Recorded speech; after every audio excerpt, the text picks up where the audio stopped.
हमारी संस्कृति, हमारे संस्कार सदा रहे हमारे साथ।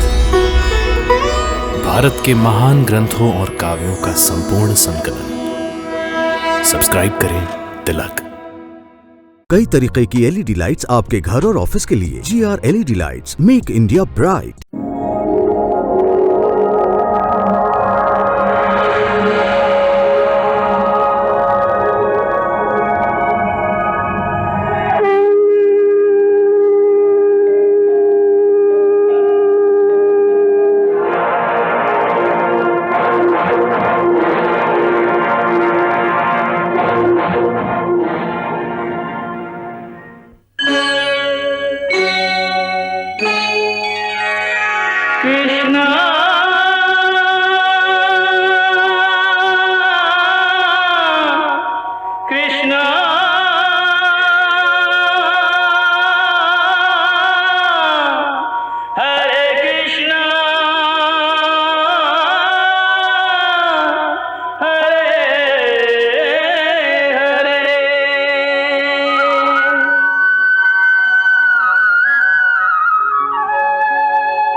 देवी, पुत्र यदि गलती कर रहा है तो उसका योग्य मार्गदर्शन करना उसके माता पिता का धर्म है।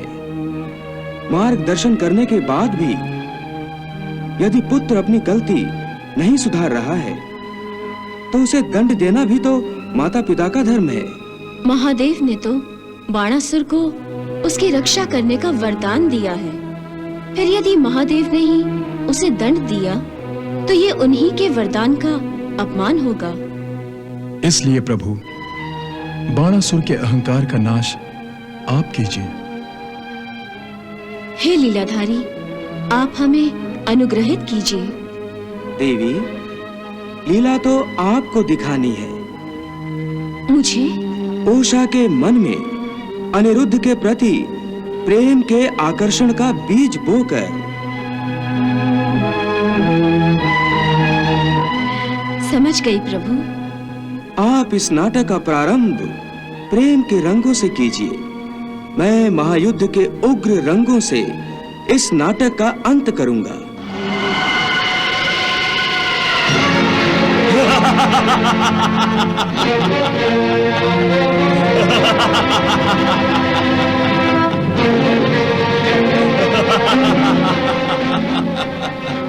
क्या बात है महाराज? आज मैं बहुत खुश हूँ कुभांड, बहुत खुश हूँ। महाराज, आपकी इस खुशी का कोई कारण तो अवश्य होगा। कारण? तुम ही बताओ कुभांड, तुम हमारे प्रधानमंत्री हो, इतना भी नहीं बता सकते?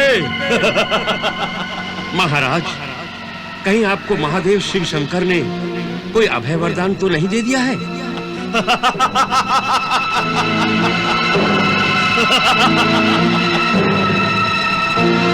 महाराज, आपको खुशी से यूं हंसता हुआ देखकर ऐसा लग रहा है कि जैसे त्रिशूलधारी त्रिलोचन ने आपको त्रिलोकी का अधिपति बना दिया हो। क्योंकि ऐसी खुशी तो सिर्फ त्रिलोक का राज सिंहासन मिलने पर ही हो सकती है महाराज। नहीं कुभांड, नहीं। महाराज, कहीं आपके भय से देवराज इंद्र स्वर्गलोक का सिंहासन छोड़कर भाग तो नहीं गया है?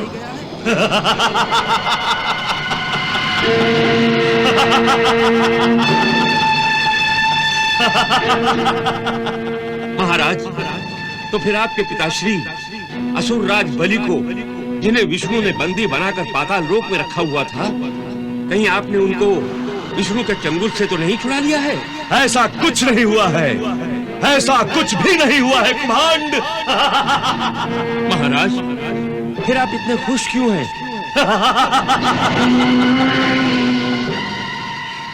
क्योंकि मुझे युद्ध करने का अवसर प्राप्त होने वाला है कुभांड। ये साक्षात नीलकंठ भोलेनाथ का वचन है कि मुझे युद्ध करने का अवसर प्राप्त होने वाला है। युद्ध का अवसर? हाँ, युद्ध कुभांड। अब मेरी तलवार म्यान से बाहर आएगी। अब मेरे शर तुड़ीर में पड़े पड़े सड़ेंगे नहीं। अब मेरे सहस्त्र बाहु शस्त्र धारण करेंगे और मैं शत्रुओं के रक्त से स्नान करूंगा। इसलिए मैं खुश हूं कुभांड, इसलिए मैं खुश हूं। महाराज, परंतु आपको किसके साथ युद्ध करने का अवसर प्राप्त होगा? मेरे उस शत्रु का नाम तो मैं जानता नहीं कुभांड, परंतु इतना अवश्य जानता हूं कि मैं भगवान शिव शंकर के बराबरी वाले योद्धा से युद्ध करूंगा। कुभांड, युद्ध जब टक्कर का हो तभी मजा आता है। शेर अगर चूहे को मसल दे तो उसमें कोई आनंद नहीं, कोई मजा नहीं कुभांड, कोई मजा नहीं। ये युद्ध होगा कब? जब मेरा अग्नि ध्वज ध्वस्त होगा तब। मैं युद्ध करूंगा कुभांड, मैं युद्ध करूंगा।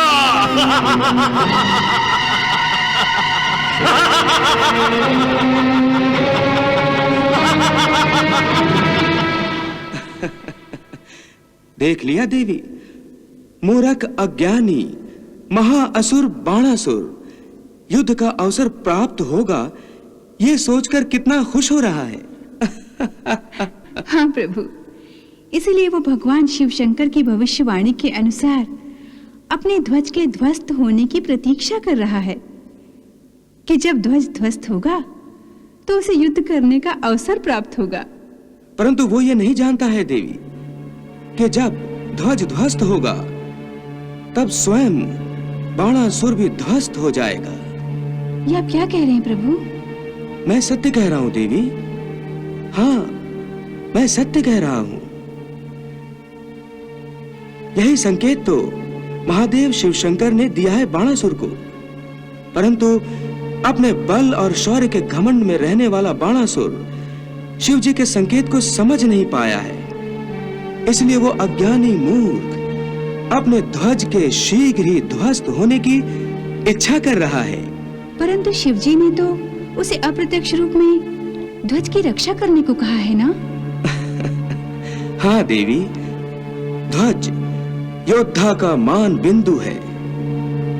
ध्वज योद्धा का अभिमान होता है। ध्वज के अस्तित्व पर ही योद्धा का अस्तित्व निर्भर होता है। ध्वज का गिरना, टूटना अथवा ध्वस्त होना एक योद्धा के शौर्य का, बल का, पराक्रम का अपमान है। देवी, जो अपने ध्वज की रक्षा नहीं कर सकता, वो खुद की और अपने देश की रक्षा कैसे कर सकता है? जैसा कि मैंने कहा, ध्वज योद्धा के आत्मसम्मान का गौरवशाली प्रतीक है। जब ये प्रतीक ही नहीं रहेगा, तब उस योद्धा का कौन सम्मान करेगा? समझ गई प्रभु, समझ गई।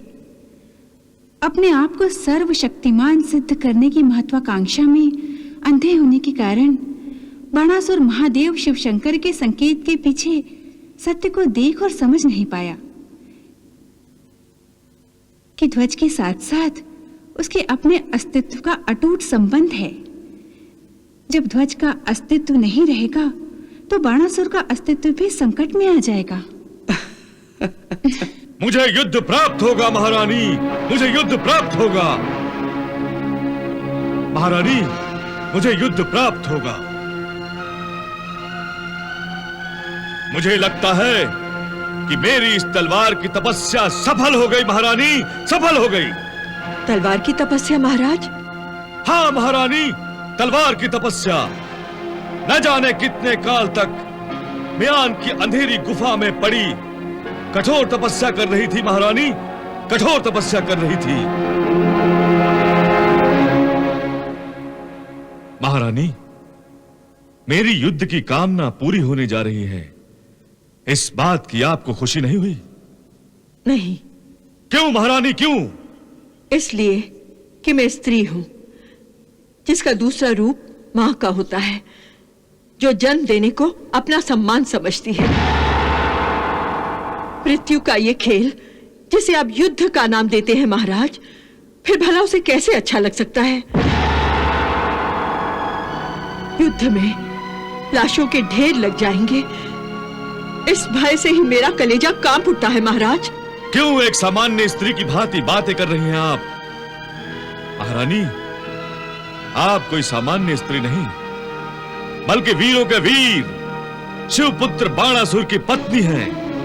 भगवान शिव शंकर और माता पार्वती की पुत्र वधू हैं आप। आपका मन इस तरह युद्ध के विचार से भयभीत नहीं होना चाहिए महारानी, बल्कि उसे खुशी से बल्लियों उछलना चाहिए। महारानी, मैं जब शत्रु सेना के योद्धाओं की लाशों के ढेर लगा देता हूं, हाहाकार मचा देता हूं, तो आपके मन को नाच उठना चाहिए। महारानी, मेरे सामने देवेंद्र जैसे महापराक्रमी योद्धाओं के सिर झुकते हुए देखकर आपका सिर अभिमान से ऊंचा उठना चाहिए महारानी। और आप कह रही हैं कि आपको मुझसे डर लग रहा है। मैं क्या करूं? युद्ध के कारण मेरा मन अशांत हो जाता है।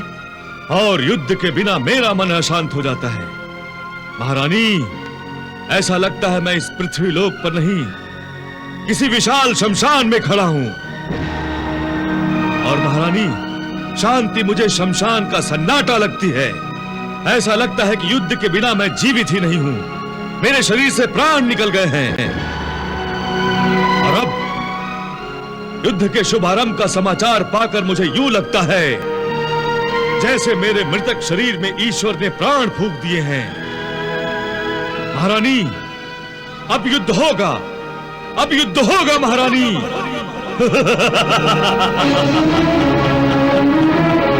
मैं खुश हूं महारानी, अब युद्ध होगा और ये धरती शत्रुओं के रक्त से सनकर दुल्हन बनेगी महारानी, दुल्हन बनेगी। युद्ध की चिंता तो आपको हमेशा लगी रहती है महाराज। शत्रुओं के रक्त से धरती को दुल्हन बनाने की भी पड़ी रहती है, परंतु अपनी पुत्री के हाथ पीले करने के बारे में आप चिंता क्यों नहीं करते? इसलिए आप मुझसे रुष्ट हैं महारानी, परंतु आपको रुष्ट होने की कोई आवश्यकता नहीं, क्योंकि भगवान शंकर और माता पार्वती के आशीर्वाद से उषा का विवाह शीघ्र हो जाएगा। सच? हाँ महारानी, साक्षात माता पार्वती का यह वचन है कि वो उषा के लिए वर चुनेंगी।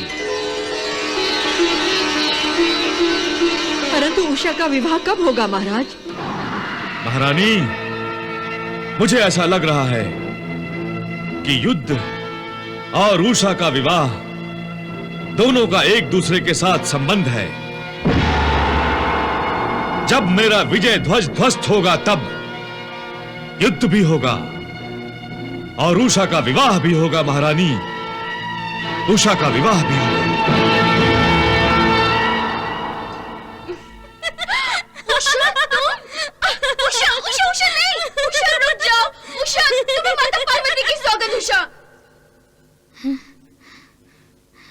उषा, ये आज अचानक तुम्हें क्या हो गया है जो इस तरह खुशी से नाच रही हो?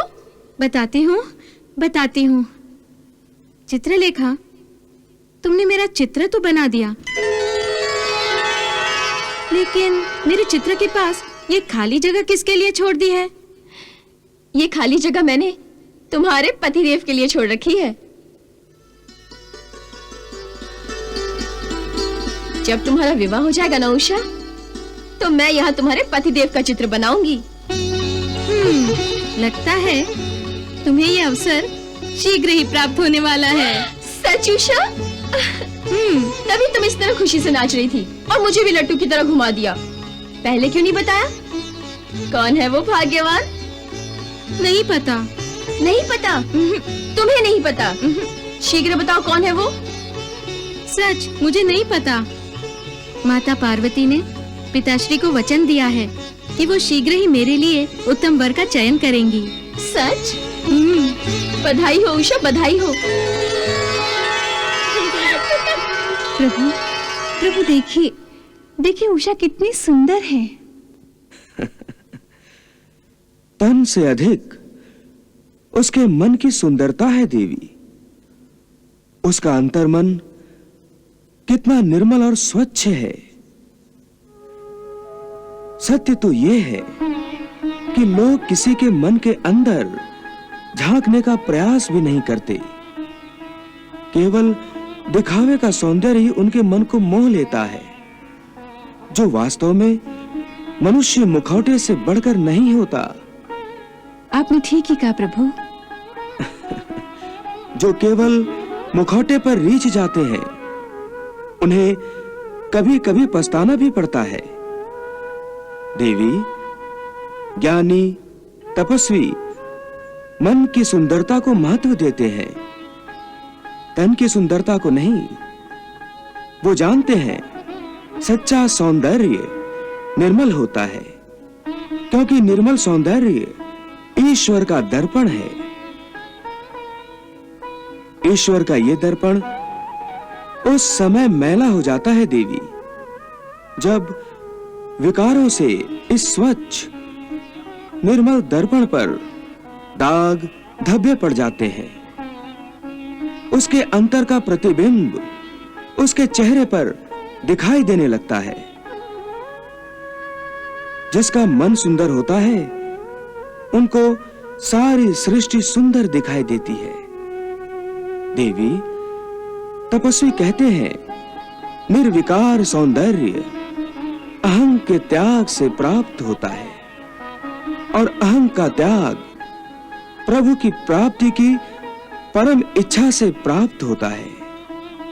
देवी, सौंदर्य ईश्वर का वरदान है, जो हर किसी को नहीं मिलता। ईश्वर जिसे चाहे दे, जिसे चाहे न दे। जिसका भाग्य महान होता है, जिस पर ईश्वर की कृपा होती है, उसी पर तो सौंदर्य की वर्षा होती है। हाँ देवी। देखिए ना, उषा का भाग्य भी तो महान है, इसलिए तो वो इतनी सुंदर है। और प्रभु के पुत्र की पुत्रवधू जो बनने जा रही है। लेकिन माता पार्वती ने किस राजकुमार का तुम्हारे लिए चयन किया है? वो जो भी होगा मेरे सुयोग्य और अनुरूप ही होगा। तुम्हें अपने पति से बहुत अपेक्षाएं हैं ना? नहीं, अपेक्षा नहीं, माता पार्वती पर श्रद्धा है मुझे। मैं उनकी भक्त हूँ और वो अपने भक्त का कल्याण ही करेंगी। वो मेरे लिए उत्तम वर का ही चयन करेंगी, यही मेरी श्रद्धा है। वो निश्चित ही शौर्यशाली होगा, अमित पराक्रमी होगा, सर्वदा सृष्टि का कल्याण सोचने वाला होगा, दुखियारों के दुख दूर करके उन्हें सुख प्रदान करने वाला होगा और प्रजा का हित सोचने वाला ही होगा। और सबसे महत्वपूर्ण बात जो तुम भूल गई हो, वो ये है, वो तुम पर सदा प्रेम की वर्षा करने वाला होगा।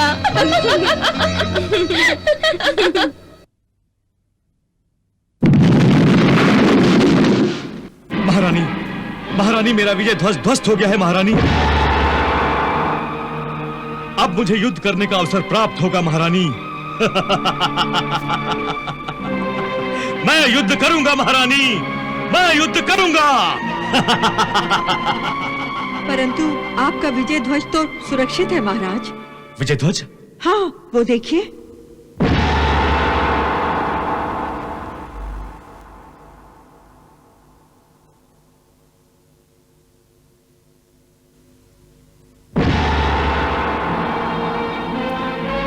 असंभव, असंभव।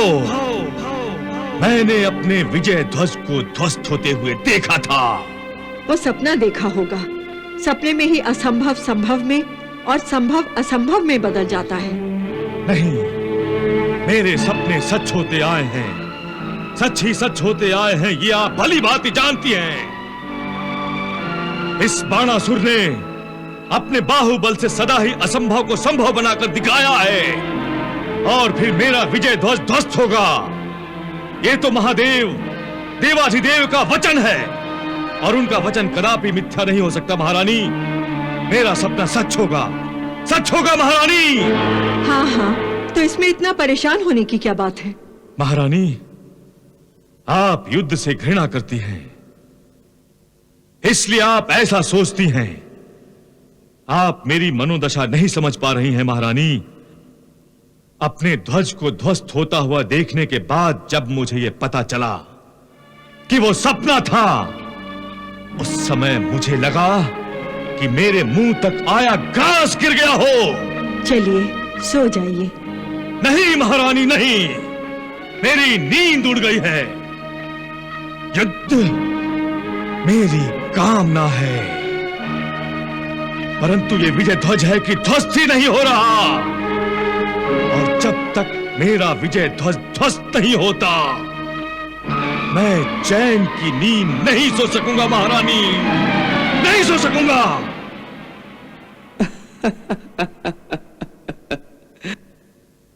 क्या हुआ प्रभु? रात के इस समय ऐसा क्या देख लिया जो आप अचानक हंसने लग गए? आप भी देखिए देवी, जिस महाप्रतापी बाणासुर के कारण सभी की नींद उड़ जाती है, स्वयं उस बाणासुर की नींद भी उड़ गई है।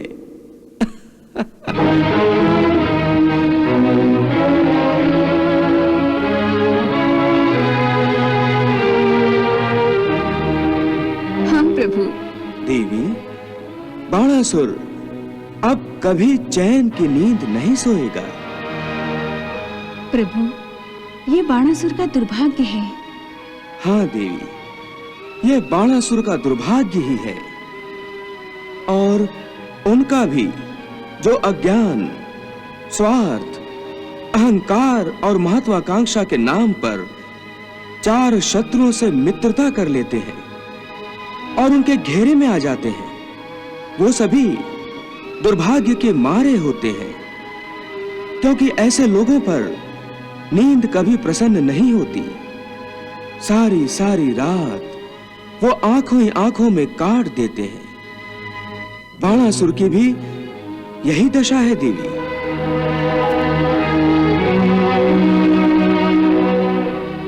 बाणासुर की चिंता और व्याकुलता को देखकर ऐसा लग रहा है प्रभु, जैसे बाणासुर से उसके जीवन का आनंद ही छीन लिया गया है। हाँ देवी, चिंता वो चिता है जो मनुष्य को जीते जी जलाकर राख कर देती है। बाणासुर भी चिंता की चिता में जल रहा है।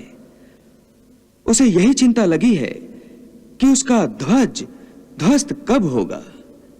देवी, अज्ञान, अहंकार, स्वार्थ, महत्वाकांक्षा केवल चिंता को जन्म देते हैं, और चिंता के अधीन होकर बाणासुर और उस जैसे मूर्ख अपने ही हाथों से अपने सुख को आग लगाते हैं, यहां तक कि अपने संपूर्ण परिवार की नींद तक उड़ा देते हैं।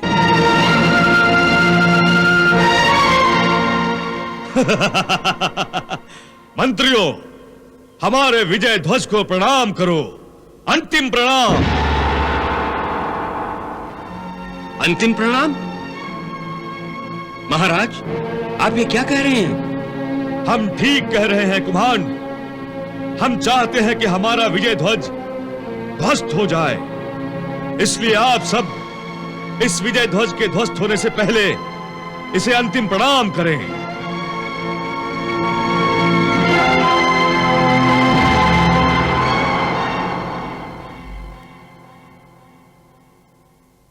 महाराज, आपका विजय ध्वज वो ध्वज है जिसके आगे हम सबके तो क्या, संसार के बड़े बड़े पराक्रमियों और महाराजाओं के सर झुकते आए हैं। यहां तक कि देवता तक इस विजय ध्वज को प्रणाम करने पर विवश हुए हैं। इसमें कोई शंका नहीं है कुम्हांड। तो फिर आप ये अपेक्षा कैसे कर रहे हैं कि इस ध्वज को ध्वस्त कर कोई आपकी बराबरी करे? महामंत्री कुम्हांड, तुम ठीक कह रहे हो। देवता, दानव और मानव कोई हमारी बराबरी नहीं कर सकता।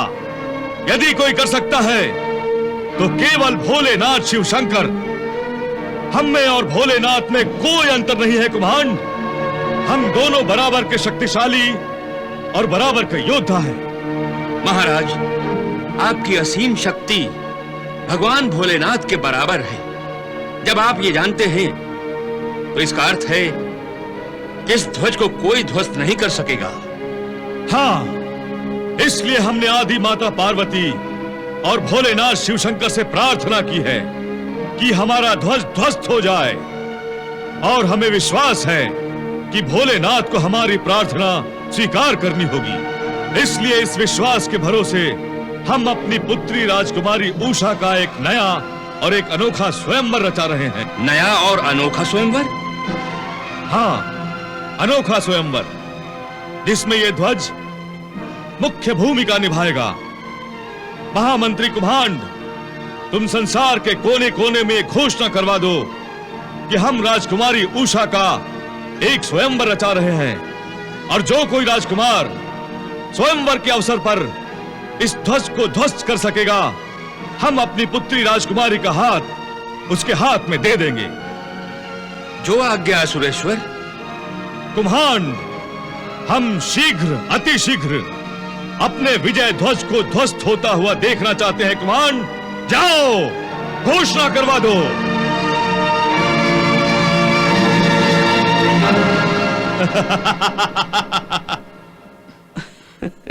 प्रभु, लगता है बाणासुर बावला हो गया है, जो अपना गौरव चिन्ह अर्थात अग्नि ध्वज ध्वस्त करने के लिए अति उत्सुक हो गया है।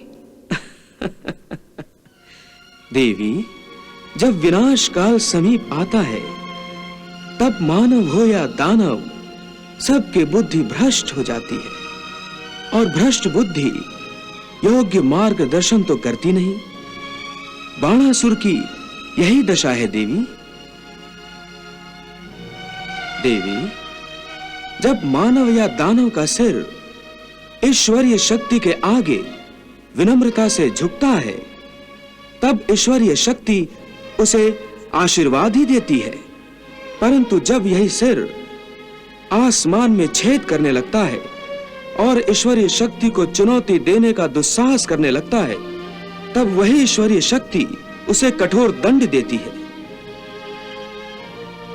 देवी, दंड नायक कुछ अपराधों के लिए क्षमा भी करता है, परंतु अक्षम्य अपराध के लिए क्षमा नहीं मिलती। महादेव शिव जी से बराबरी करने का दुस्साहस करने वाले बाणासुर को क्षमा नहीं, दंड ही दिया जाएगा।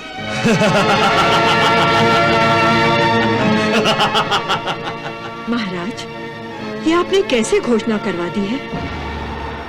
महाराज, प्रत्येक योद्धा अपने विजय ध्वज की सुरक्षा के लिए अपने प्राणों पर खेल जाता है, और आप स्वयं अपने विजय ध्वज को ध्वस्त करने की कामना से प्रेरित हो गए हैं।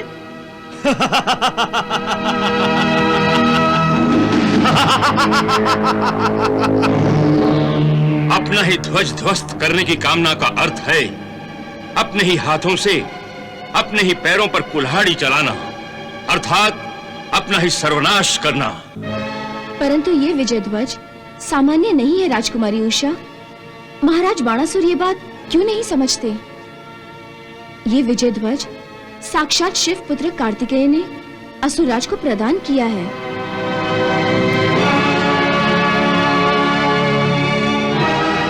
इस विजय ध्वज के द्वारा ही स्वयंवर होगा। इसमें बुरा क्या है महारानी? परंतु माता पार्वती के वचन का क्या होगा महाराज, जो उन्होंने राजकुमारी उषा का वर चुनने के संबंध में दिया था?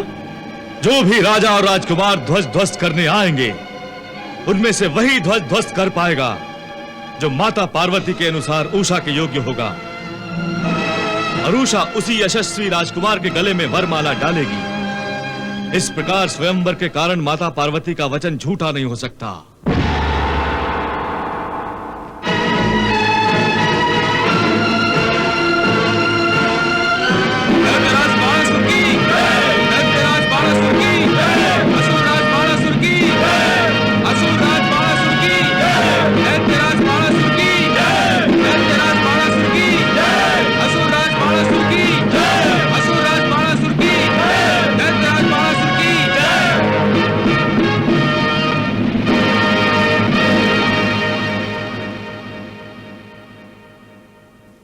उषा, कहीं इन राजकुमारों में से किसी ने तुम्हारा मन तो नहीं मोह लिया? देखो उषा, कहीं किसी गलत राजकुमार को अपना दिल न दे देना। चित्रलेखा, अरे भाई, जो राजकुमार विजय ध्वज को ध्वस्त करेगा, असुरेश्वर उसी के हाथ में अपनी बेटी का हाथ देंगे।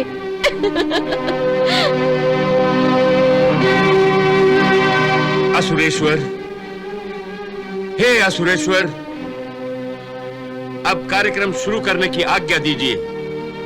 आज्ञा है। शूरवीर राजकुमारों, असुरेश्वर ने अपनी राजकुमारी का अनोखा स्वयंवर रचा है। राजकुमारी उषा के साथ 7 फेरे लेने योग्य वही राजकुमार होगा जो असुरेश्वर की एक शर्त पूरी करेगा, जो आपको पहले ही बता दी गई है।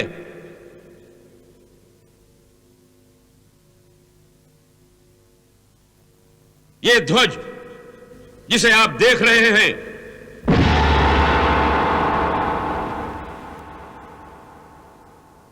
वो त्रिलोकी विजेता शिवपुत्र महाराज बाणासुर का विजय ध्वज है। और शर्त के अनुसार आपको इसी विजय ध्वज को ध्वस्त करना है।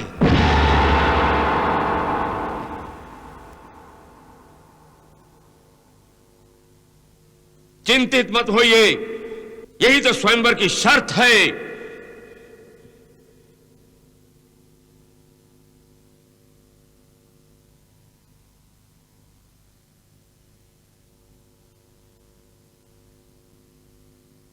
आप लोगों के सम्मुख अस्त्र शस्त्र रखे हैं। जिस शस्त्र से आप ध्वज ध्वस्त करना चाहें, उस शस्त्र का प्रयोग करके आप ध्वज ध्वस्त करने का प्रयास कर सकते हैं। आप में से जो भाग्यशाली राजकुमार इस विजय ध्वज को ध्वस्त करेगा, उसे असुरेश्वर की सुंदर कन्या अर्थात राजकुमारी उषा वरमाला पहनाएंगी।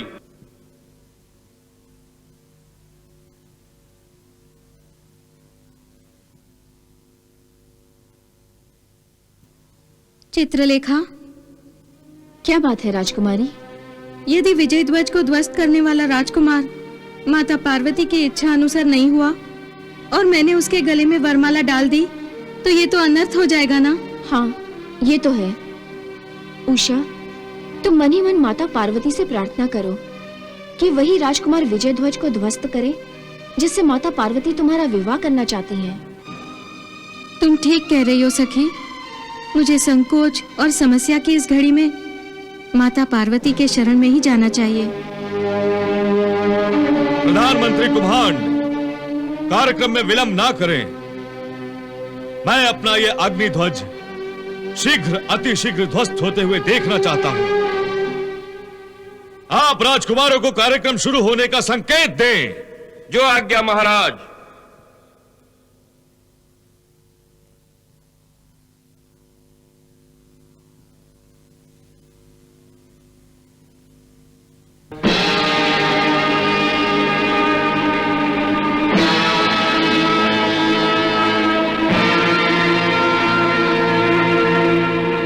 उषा, ये राजकुमार दुर्मुख है, शूरपुर का राजकुमार। ये बड़ा ही अत्याचारी और दुराचारी है।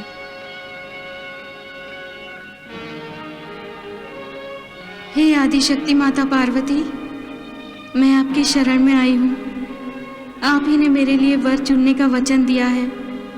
मुझे बताइए, क्या ऐसे दुराचारी के साथ मेरा संजोग होगा? मेरा भविष्य आप ही के हाथ में है माता श्री। मेरे भविष्य की रक्षा कीजिए, मेरे भविष्य की रक्षा कीजिए माता।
उषा, लगता है माता पार्वती ने तुम्हारी प्रार्थना सुन ली है।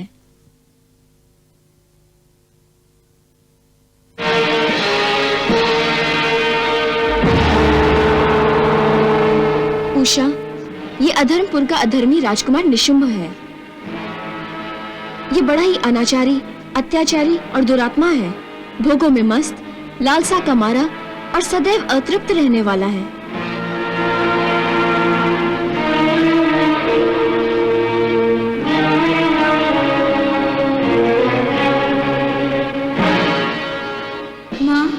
मेरी लाज रखो, मेरी लाज रखो माँ।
कुमांड, ये क्या हो रहा है? क्या हो रहा है कुमांड?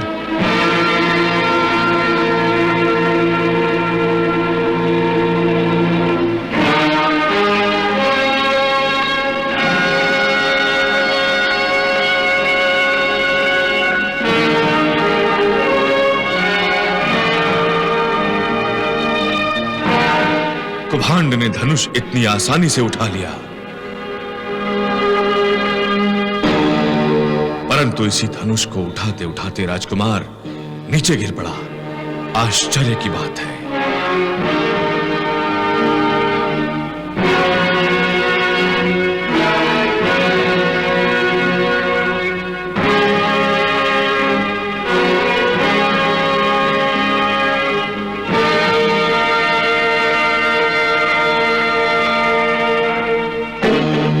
उषा, ये भद्रपुर का राजकुमार वीरभद्र, ये पहले के 2 राजकुमारों से भी अधिक दुराचारी और पापी है।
असुरेश्वर, क्या ये स्वयंवर हमारा अपमान करने के लिए आयोजित किया गया है?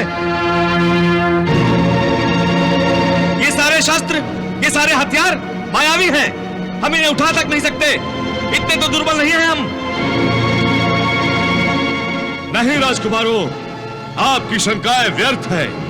ये शस्त्र मायावी नहीं है और ना ही आपका अपमान करने के लिए मैंने अपनी पुत्री का स्वयंवर आयोजित किया है। यदि आप सचमुच अपनी पुत्री का स्वयंवर करना चाहते हैं तो हमें हमारे अपने शस्त्रों से इस विजय ध्वज को ध्वस्त करने की अनुमति दीजिए। अनुमति दीजिए, अनुमति दीजिए, अनुमति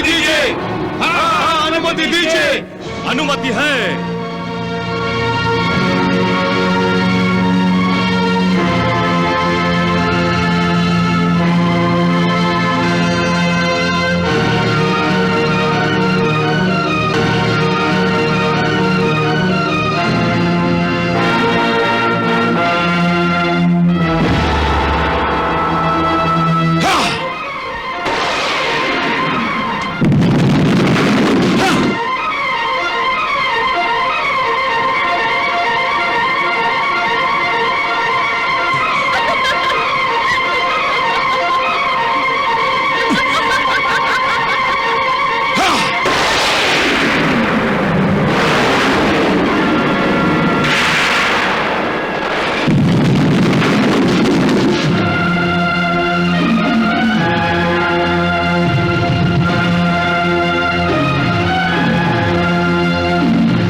दिशाओं के राजकुमारों ने मेरा विजय ध्वज ध्वस्त करने में यश प्राप्त नहीं किया तो क्या हुआ? मैं स्वयं अपना विजय ध्वज ध्वस्त करके रहूंगा। रुक जाइए महाराज। नहीं कुम्हांड, नहीं, मुझे कोई नहीं रोक सकता। मैं ये विजय ध्वज ध्वस्त करके रहूंगा। नहीं महाराज, रुक जाइए, एक बार फिर से सोच लीजिए। नहीं कुम्हांड, नहीं, मैंने सोच लिया है। मुझे युद्ध चाहिए और युद्ध के लिए इस ध्वज का ध्वस्त होना अति आवश्यक है। इसलिए मैं इसी क्षण इस विजय ध्वज को ध्वस्त कर रहा हूं कुम्हांड। जय महादेव।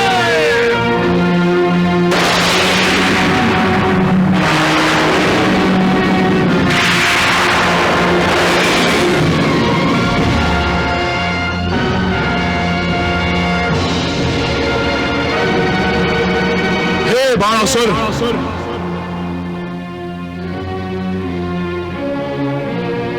ज्येष्ठ शिवपुत्र कार्तिकेय के प्रदान किए हुए इस अग्नि ध्वज के ध्वस्त होने का समय अब तक नहीं आया है। जब समय आएगा तब यह ध्वज ध्वस्त होगा और तुम्हें भीषण युद्ध का अवसर प्राप्त होगा। तुम स्वयं इसे ध्वस्त करने का प्रयास मत करो, अन्यथा देवाधिदेव महादेव का अपमान होगा।